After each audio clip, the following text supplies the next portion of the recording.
This is American ash. There's two different types of ash. You'll have your northern baseball bat ash, real heavy, dense, open-grained wood, which is what you see here. And then you'll find, coming out of the south, swamp ash, which is a lot less dense, it's lighter, still open-grained, but just of a different weight. So baseball bat ash, northern ash, is extremely hard. It's tough to work with. It is used for baseball bats. It's used for Fender guitar bodies. They'll use it for the backs of Strats and Tellys.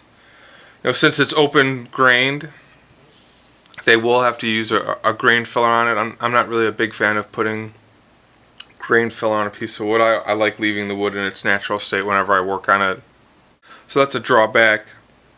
Specifically if you're going to paint. If you're going to use an oil like I usually do, it doesn't really matter. But if you're going to paint, you either got to grain fill it or put 1,000 coats of paint on as it sits. Ash isn't all that expensive, which is pretty good. It's cheaper than cypress. It's a little bit more expensive than poplar. I think it's about the same as alder. In terms of tap tone,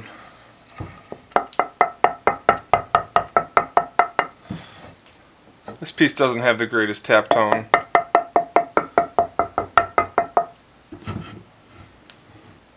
But it does ring, and it is hard, and it is pretty consistent. And when you compare northern ash to swamp ash, this piece is significantly lighter, has a much better tap tone. You can hear the ring on this body. Significant ring. I really struggle getting swamp ash. I do not have a good supplier. I purchased this from Warmouth. This I could purchase from my local hardwood shop. This one I was playing with and I stained it, and actually I've been sitting on the swamp ash body for about 7 years now. Originally I used it as a template for one of my guitars. It's almost like it's night and day between swamp ash and baseball bat ash in terms of tone and density. If you do go to your local wood shop and you start picking through some of your northern ash, you will find some lighter weight pieces, but it is definitely hit or miss. It's very hard to come across a pile of swamp ash. Even on eBay, you'll find guys selling swamp ash, and you get the board and it's not swamp ash. There's a very few select people that actually know what they're doing with swamp ash. So Warmouth is a good place to get a swamp ash body. There's some other reputable dealers online that you can find swamp ash from. Hard northern ash is usually used for guitar bodies, like I said, the Fenders and the Strats. It is workable. It is hard, so you will get a brighter tone from it. In terms of workability, I've got my Makita 5/8 bit.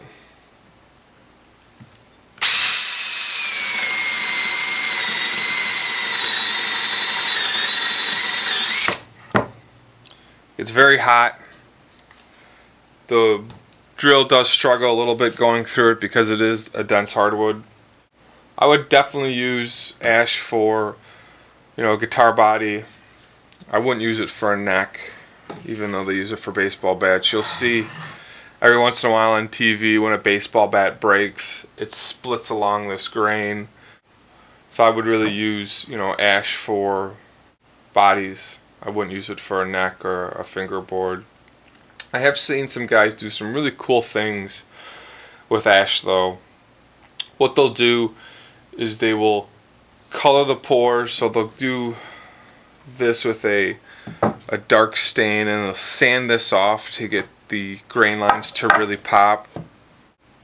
Then they'll finish it with a clear finish. You can get some really cool streaks. I saw a guy once stain the whole guitar body blue, sand off about 90% material, kind of like I do in my bursts, but then he clear coated it, and so he had this kind of like blue grained but a white body. It was really outstanding looking. It must have been 10 years ago.